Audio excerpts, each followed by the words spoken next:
এবার জানুয়ারি মাসে যখন জয়দেবের উৎসব হয়, তখন আরো বহু আগত ভক্ত, যেমন আমাদের নিকট সিউড়ি নিকটবর্তী বোলপুর শহর থেকেও বিভিন্ন আগত ভক্ত, তারাও গুরুদাদুকে এসে জয়দেবের দর্শন করেছিলেন এবং অনুরোধ করেছিলেন যে যেন বোলপুরে উৎসব হয়, গুরুদাদু যেন তাদের বাড়িতে যান এবং তাদেরকে সৌভাগ্যশালী করেন, তাদের যেন দর্শন দেন, এবং তাহলে সমগ্র বোলপুরবাসী, এমনকি আমরা সিউড়িবাসীরাও সেখানে গিয়ে আবার গুরুদাদুর উৎসবে সবাইকে নিয়ে আনন্দ অনুষ্ঠানে মেতে থাকতে পারবো।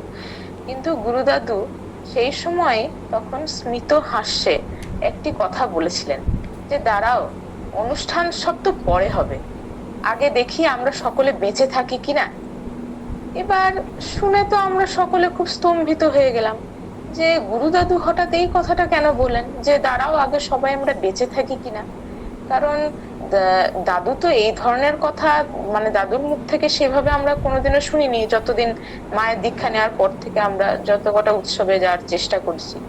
তো অবাক হয়ে গেলাম শুনে, যে আমি পরে ভাবলাম যে দাদু হয়তো আমাদের সবার সাথে যেরকম কৌতুক করছিলেন সেরকমই হয়তো কৌতুক লীলা করছেন, অতটা উপলব্ধি হয়নি তখন। কিন্তু পরবর্তীকালে বুঝতে পারলাম, ঠিক তার 2 মাস পরেই 2020 মার্চে, তখন কিন্তু মার্চ মাসের মাঝামাঝি করে আমাদের পশ্চিমবঙ্গে করোনার আগমন ঘটে গেল। প্রথমে কলকাতায় কিন্তু করোনা ছড়িয়ে পড়লো, কোভিড। এবার ওই যে কোভিডের যে একটা বিশাল আতঙ্ক, 22শে মার্চ কিন্তু কারফিউ জারি করা হয়ে গেল, এবং প্রায় মোটামুটি 24-25শে মার্চ থেকেই পুরো টোটাল লকডাউন করে দেওয়া হলো।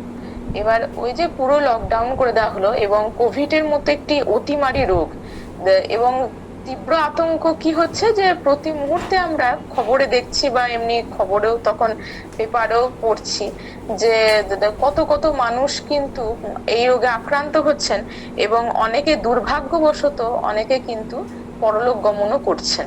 তো এটা একটা তীব্র আতঙ্কের সৃষ্টি হলো। এবং এই যে লকডাউন, মানে টোটাল লকডাউন, এই লকডাউনে কিন্তু অনেকের মনের মধ্যে একটা অদ্ভুত ধরনের ডিপ্রেশন চলে এলো।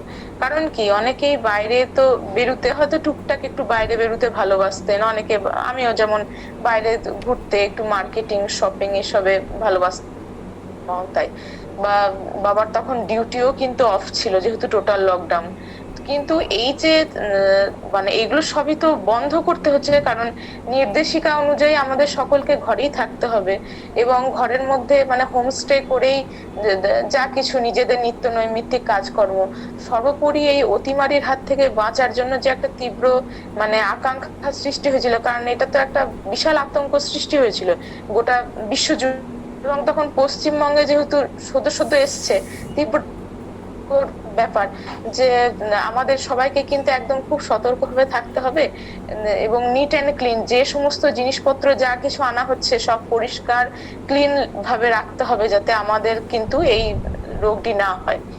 এবং সেই মুহূর্তেও কিন্তু গুরুদাদুকেই আমরা স্মরণ করছিলাম, যে আমরা তো সবাই তোমার সন্তান, আর তুমি আমাদেরকে রক্ষা করবে, তুমি তো আমাদের সব।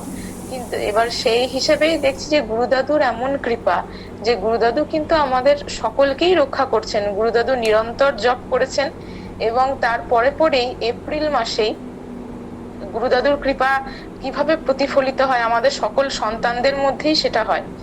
আমাদের মানে গ্রুপের মধ্যে তখন, যেটা গুরুদাদুর যে গ্রুপ ছিল, হোয়াটসঅ্যাপ গ্রুপ, সেখানে কিন্তু আলোচনা হলো যে এই তো অতিমারি করোনা, তো এর মধ্যে তো মানুষের মনে একটা তীব্র আতঙ্ক রয়েছে সার্ভাইভ করার, কি সেটা করতে গিয়ে কি হচ্ছে, তাদের মনের যে অন্যান্য আনন্দ, যে উচ্ছ্বাস, সেগুলো কিন্তু হারিয়ে গেছে। তো সেটাকে কিছুটা হলেও যদি ভক্তি মার্গে, মানে আমরা যেহেতু দাদুর সবাই ভক্ত সন্তান, সেটা যদি আমরা কিছুটা হলেও নিজের মনে অনুভব করতে পারি, তার জন্য আমাদের শর্মিলা আন্টি, অসীম আঙ্কেল, পুরুষোত্তম আঙ্কেল, দেবাশিস মামা, নিরঞ্জন পিসেমশাই, এবং উপস্থিত আরো যারা যারা গুরুজন আছেন, প্রত্যেকেই কিন্তু শুভময় কাকু, হিরণময় কাকু, প্রত্যেকেই ঠিক করলেন যে সৎসঙ্গের আয়োজন করা হবে।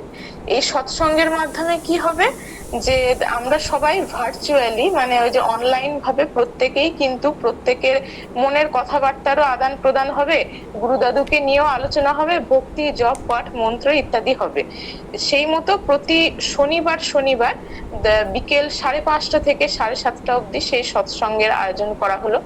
এবং এই যে এত সুন্দর অনুষ্ঠান, মানে প্রত্যেকের কথাবার্তা শুনছি, গুরুদাদুর লীলামৃত, তখন বলা হতো যে মাই এক্সপিরিয়েন্স উইথ বাবা, এবং সবাই এক এক করে বলছেন, এক একদিন এক একজন আকার ছিল।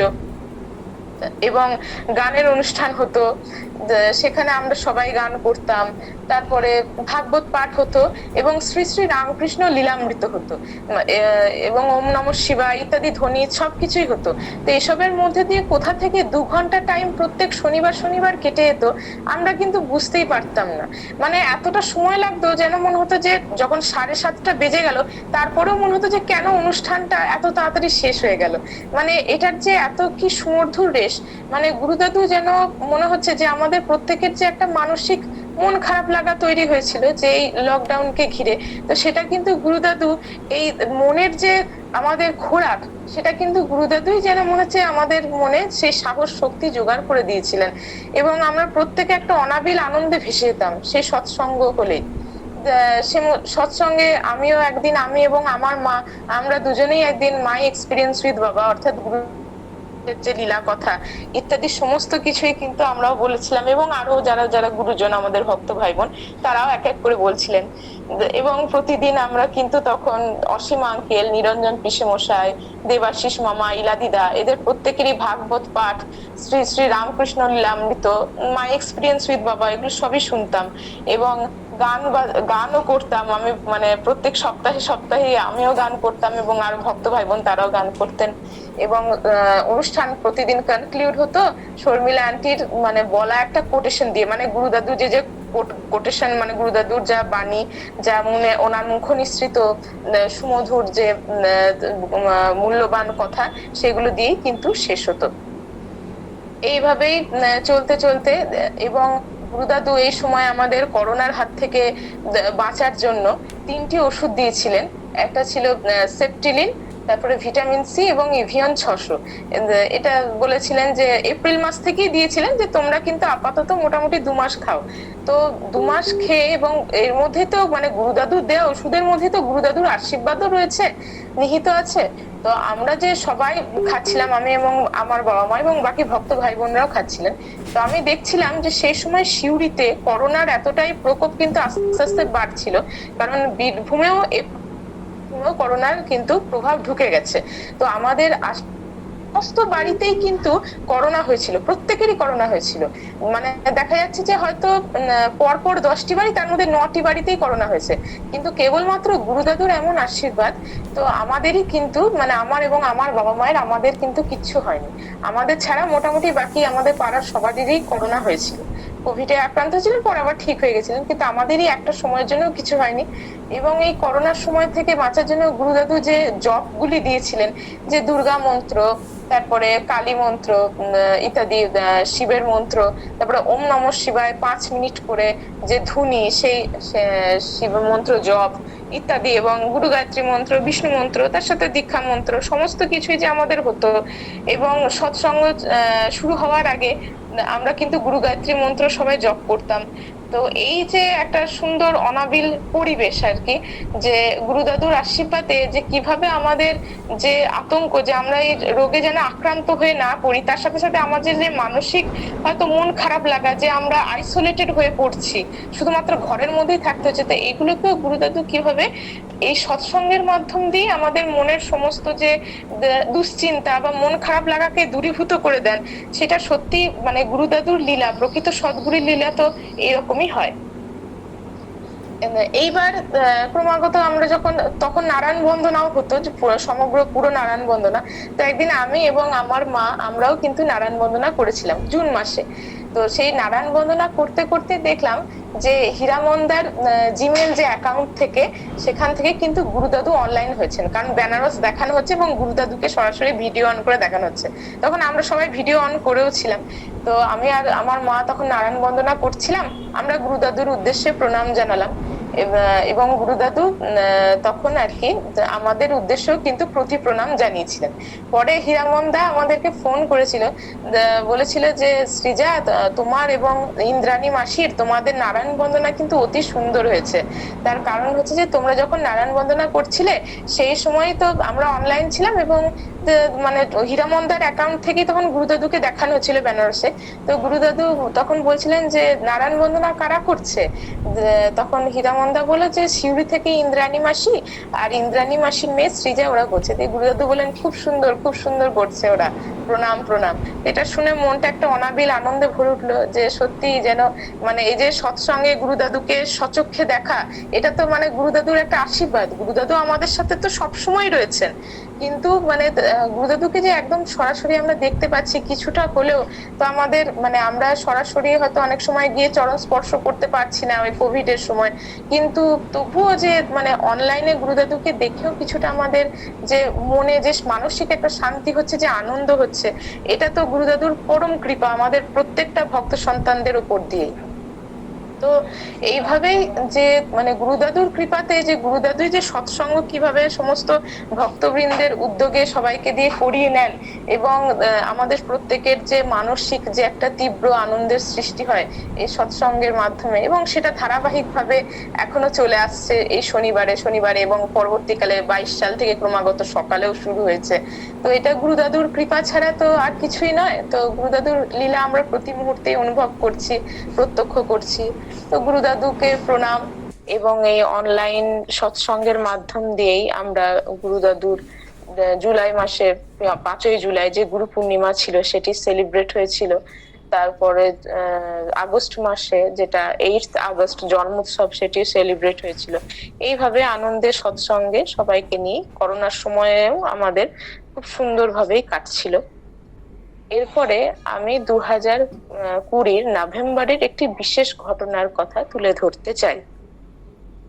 সেদিনকে মোটামুটি সোম থেকে শুক্রবারের মধ্যেই কোনো একটি তারিখ ছিল।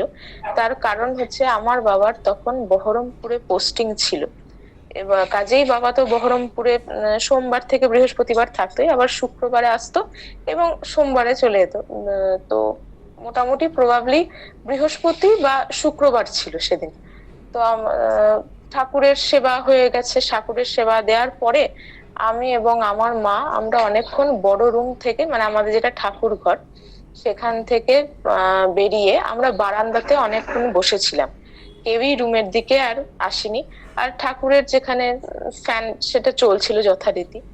তো হঠাৎ করে বেশ কিছুক্ষণ পরে, মানে মোটামুটি প্রায় 1.5 ঘন্টা পরে আমরা যখন বড় ঘরে ফিরে এলাম ঠাকুর ঘরে, তখন দেখি যে এরকম আমাদের ঠাকুরের ঘরে যে প্রদীপ রয়েছে, তো সেই প্রদীপের যে আগুন, কারণ সেবার সময় তো প্রদীপের আগুন জ্বলে, তো সেই প্রদীপের আগুন কিন্তু নিভে গেছে এবং তার কাছে পলিথিন, কালো যে পলিথিন, সেই পলিথিন কিন্তু প্রদীপের উপরে পড়েছে। সেটা দেখলাম। তো প্রদীপের আগুন নিভানো আছে এবং আমাদের যে ঠাকুর ঘরে গুরুদাদুর যে সিংহাসন রয়েছে একটি বেদির উপরে, সেই বেদির ওখানেই কিন্তু গুরুদাদুর যে দৈব বলে রোগ আরোগ্য, সেটি অসীম আঙ্কেলের যে 2019-এর সংস্করণ, সেই বইটি ওখানে রাখা ছিল। তো সেই বইটির কিন্তু যে গুরুদাদুর যে উপরে যে কভারের ফটো, কভার পেজের যে ছবি, সেই ছবিতে গুরুদাদুর পায়ের অংশের বেশ কিছুটা অংশ কিন্তু দেখছি মানে ছাই ছাই মতো, অর্থাৎ জায়গাটা ধরে গেছিল আগুনে, সেটা ধরে গিয়ে যাই হোক নিভে গেছে। মানে অর্থাৎ আমাদের কি যে এমনটাই সিস্টেম যে আমাদের ঠাকুর ঘরের জানলার আংটাই কিন্তু নানা সুবিধার জন্য পলিথিন থাকে। তো হাওয়াতে কখন সেটি উড়ে গেছে এবং উড়ে গিয়ে মানে ধরেও গেছে পলিথিনের মধ্যে, আগুন প্রদীপের মধ্যে পড়ে গিয়ে, এবং সেই পলিথিন আবার উড়ে গিয়ে গুরু দাদুর বইয়ে যখন পড়েছে, তখন দাদুর মানে বইয়ের যে অংশটি, কভার পেজের গুরু দাদুর ছবির যে পায়ের অংশ, সেই অংশটিকে শুধুমাত্র পুড়িয়েছে এবং সেখানেই নিভে গেছে গুরু দাদুর কৃপায়। অর্থাৎ এখান দিয়ে আরেকটি কথাও আমি তখন উপলব্ধি করতে পেরেছিলাম, যে গুরুদাদু বলতেন যে গুরুদাদুর বইটি যদি ঘরেও রাখা যায় তাহলেও ভক্তবৃন্দের যে কত বড় মঙ্গল হয়। মানে গুরুদাদুই যেন হচ্ছে সেই বইয়ের মাধ্যম দিয়েই মানে আমাদেরকে রক্ষা করলেন। তার কারণ যদি আগুন গুরুদাদুর বইয়ে যখন পড়লো পলিথিনটি, তো ওখানে যদি না নিভতো তাহলে কাছাকাছি আমাদের দুটো ঠাকুরের সিংহাসন ছিল, সেখানেও ধরতো, এবং তারপরে আরো নিকটবর্তী বড় সংলগ্ন যে সিংহাসন সবগুলোতেই ধরে ক্রমে ক্রমে আমাদের খাট এবং গোটা ঘরটাই কিন্তু তখন ভয়াবহ অগ্নিকাণ্ডে পুড়ে যেত। অথচ আমরা সেটা তখনও উপলব্ধিও করতে পারতাম না, কারণ আমি এবং আমার মা অলরেডি বারান্দায় তখন বসেছিলাম, অনেকক্ষণ ধরে ঠাকুর ঘরে আসিও নি, যেহেতু সেবা হয়ে গেছে, এবং বাবাও তখন যেহেতু বহরমপুরে থাকতো, ঘরে কেউ ছিলও না সেই সময়, যেহেতু অফিস ডে ছিল। তো আমরা এইভাবেই উপলব্ধি করলাম, সেটা ভাবলে এখনো মানে রোমাঞ্চ লাগে যে দাদু কিভাবে আমাদেরকে রক্ষা করেছিলেন। অর্থাৎ আমরা মা লক্ষ্মীর পাঁচালিতে একটি কথা অবশ্যই পড়েছি, যে যেবা পড়ে যেবা শুনে যেবা রাখে ঘরে, লক্ষ্মীর কৃপায় তার মনোবাঞ্ছা পুরে। তাহলে মা লক্ষ্মীর পাঁচালি ঘরে রাখলেও যেরকম কত মঙ্গল, তো গুরুদাদু যেন আরেকবার করে বুঝিয়ে দিলেন যে আমি তো সবের মধ্যেই রয়েছি। অর্থাৎ গুরুদাদুর যে লীলা কথা, যে সমৃদ্ধ সম্পন্ন যে বইগুলো, তার মধ্যেও তো গুরুদাদুর আশীর্বাদই নিহিত রয়েছে।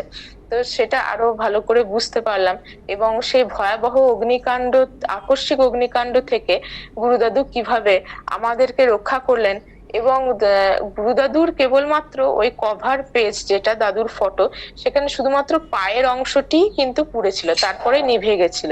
মানে দাদু কিভাবে মানে আমাদেরকে বাঁচালেন সেটা ভেবেই কিন্তু সত্যি মানে উপলব্ধি করতে পারি যে প্রকৃত সদ্গুরু কিন্তু এইভাবেই আকস্মিক বিপদ থেকে ভক্তদেরকে উদ্ধার করেন। এরপরে ডিসেম্বর মাসে আমরা তো সেই বছর কোভিড এর কারণে পুরী যেতে পারিনি, তো আসানসোল যাওয়া স্থির হলো। আসানসোলে গৌতম দে জেঠুদের ঘরে দাদুকে নিয়ে একদিনের জন্য উৎসব হবে। তো তার জন্য আমরা সিউড়ি থেকে মোটামুটি 6 জন, মানে আমি এবং আমার বাবা মা, রতন জেঠু, শুভ্রা জেঠিমা এবং সুবোধ জেঠু, এই 6 জন মিলে আসানসোলের উদ্দেশ্যে একটি গাড়ি করে রওনা দিয়েছিলাম। যথারীতি আসানসোলে পৌঁছালাম। আসানসোলে পৌঁছিয়ে তো খুব সুন্দর মানে সেবা এবং খুব সুন্দর অভ্যর্থনা আপ্যায়ন পেলাম, খুব ভালো লাগছিল। এবার আমার তো আসানসোলে প্রথমবার যাওয়া সেইবারে, কারণ তার আগে মা 17 সালের মার্চে গুরুদাদুর উৎসবে ঘুরে এসছে। তো আমার যাওয়ার সময় মনে মনে ইচ্ছা ছিল যে আমি এমনিতে খুব প্রসাদ খেতে ভালোবাসি, তো বিশেষত গুরুদাদুর প্রসাদ হলে সে তো অমৃত সমান। কাজেই আমার মনে মনে এই ধারণাটাও হয়েছিল যে দুপুরে সেবা করব, কারণ আমাদের তো সন্ধেবেলায় ফিরে আসার কথা, বাড়ি ফিরে আসার কথা। তো তাহলে রাত্রের সেবা যদি আমাকে মানে কন্টেনারে করে কোথাও যদি আমাকে ভরে দেয়, তাহলে আমি সেটি নিয়ে আসতে পারবো এবং এসে বাড়িতে সেবা গ্রহণ করতে পারবো, ওখানে সরাসরি সেবা গ্রহণ করার সৌভাগ্য না থাকলেও, কারণ যেহেতু সন্ধ্যেবেলাতেই ফিরে আসতে হবে। আমাদের গাড়ি সেইভাবেই বুকড হয়েছে। এবার ওখানে মানে আসানসোল যাওয়ার আগেই আমি কথা মনে মনে ভেবেছি এবং ওখানে পৌঁছেও মনে মনে ভাবছিলাম, কিন্তু বলার খুব একটা মানে ইচ্ছা, মনে মনে খুব ইচ্ছা, কিন্তু তা থাকলেও বলতে কিন্তু সে সংকোচ হচ্ছে, যে কি জানি কি ভাববে হয়তো জেঠু জেঠিমা, যে এখনই মানে কি ভাববে, আমি ওটা ভেবেই চুপচাপ রয়েছি। তার মধ্যে আবার আরেকটি আমার ছোট্ট ইচ্ছা পূর্ণ হয়েছিল। আমার অনেকদিন ধরেই গুরুদাদুর সাথে সেলফি তোলার ইচ্ছা ছিল, কিন্তু সেই সুযোগটা হচ্ছিল না।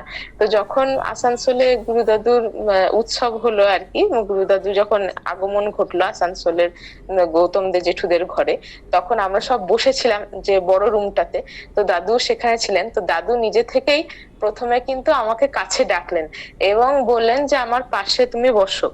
বসলাম এবং সেখানে আমার ইচ্ছা পূর্ণ হলো। আমি বললাম, দাদুকে বললাম যে দাদু একটা সেলফি তুলি। বললো বেশ বেশ ঠিক আছে। দিয়ে তখন দাদুর সাথে সেলফি তুললাম। তো মানে অন্তর্যামী নারায়ণ গুরু দাদু কিভাবে আমাদের মনের ছোট ছোট মনের ইচ্ছা পূর্ণ করে দেন, সেটা ভেবে সত্যিই কিন্তু খুব মনে আনন্দও লাগে এবং একটা অদ্ভুত রোমাঞ্চেরও সৃষ্টি হয়। তো এরপরে যথারীতি দুপুরের সেবা হলো এবং গুরুদাদুর অনুরোধে এবং সকল ভক্ত ভাই বোন যারা ছিলেন উপস্থিত, তাদের অনুরোধে আমি গান করলাম, আরো অনেকে লীলা কথা নানা রকম অনেক কিছু, দাদুর বন্দনা পাঠ হলো। তো ক্রমে দাদুর অনুমতি নিয়ে দাদুকে প্রণাম করে যখন সন্ধ্যাবেলায় ফিরে আসব, তখন হঠাৎই দেখছি সুতপা জেঠিমা মানে গৌতম জেঠুর স্ত্রী, যে তিনি একটি কন্টেনারে করে নিজেই নিয়ে এলেন।